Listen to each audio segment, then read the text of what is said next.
मैं किसी फ्रॉड को सपोर्ट नहीं कर रही, बल्कि मैं ये बता रही हूँ कि कोई भी इन्फॉर्मेशन जो भी आ रही है उसका पहले सोर्स को चेक किया जाए। बिकॉज अगर ये इन्फॉर्मेशन आती फ्रॉम सेबी, या अगर ये इन्फॉर्मेशन आती आरबीआई से, अगर ये इन्फॉर्मेशन आती सुप्रीम कोर्ट से, अगर इन्फॉर्मेशन आती किसी इंडियन इन्वेस्टर से, किसी इंडियन एफआईआई से, तब तो इतना बड़ा एक्शन लेना बनता था। तब तो ये चीजें सही भी थी, इन्वेस्टर्स ने बहुत ज्यादा पैसे खोए भी जब ये रिपोर्ट आई। बट एक 10-11 एम्प्लॉइज की ऑर्गेनाइजेशन जो कि न्यूयॉर्क में बैठे हुए हैं, उनको शायद हमारा कंपनीज एक्ट 2013 के प्रोविजंस और सेक्शंस पता भी नहीं होंगे, उन्होंने अपने प्रॉफिट के लिए, अपने मात्र प्रॉफिट के लिए एक रिपोर्ट को निकाला जिससे एफपीओज भी कैंसिल हुआ अडानीज का, और उन्होंने शॉर्ट सेलिंग से बहुत ज्यादा पैसे कमाए।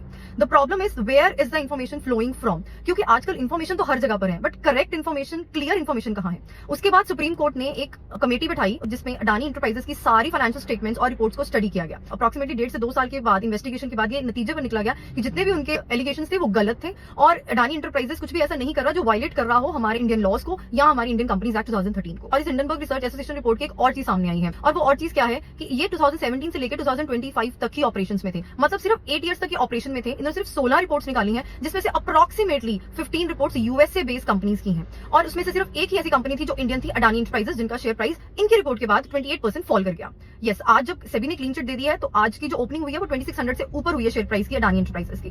बट ये ऑर्गेनाइजेशन आज ऑपरेशंस में ही नहीं है, मीन जनवरी 2025 को ये ऑर्गेनाइजेशन बंद हो गई। Yes, this organisation was closed, it was closed down, और इनके जो ओनर है वो कह रहे हैं कि मैंने जितनी रिपोर्ट्स निकाली थी मैंने निकाल दी है, अब मुझे इस ऑर्गेनाइजेशन को कंटिन्यू करने की जरूरत ही नहीं है। मींस 8 साल में कोई ऑर्गेनाइजेशन बनी प्राइवेटली हेल्ड 10-11 एम्प्लॉइज के साथ, उन्होंने कंपनीज के बारे में कुछ नेगेटिव बोला, किसी भी पॉइंट को उठाकर पैसे कमाए शॉर्ट सेलिंग से, एंड देन वो कंपनी बंद हो गई।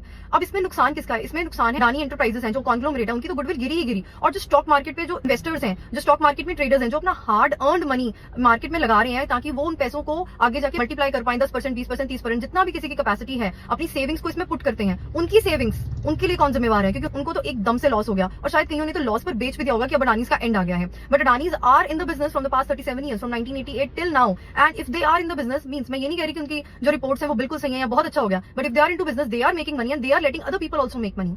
अगर कोई भी एलिगेशंस है तो हमारे इंडियन लॉज हैं, इंडियन रेगुलेशंस हैं, हम उन पे भरोसा करें। हम अपनी सो कॉल्ड फ्रेंडली कंट्री पर इतना भरोसा क्यों कर रहे हैं?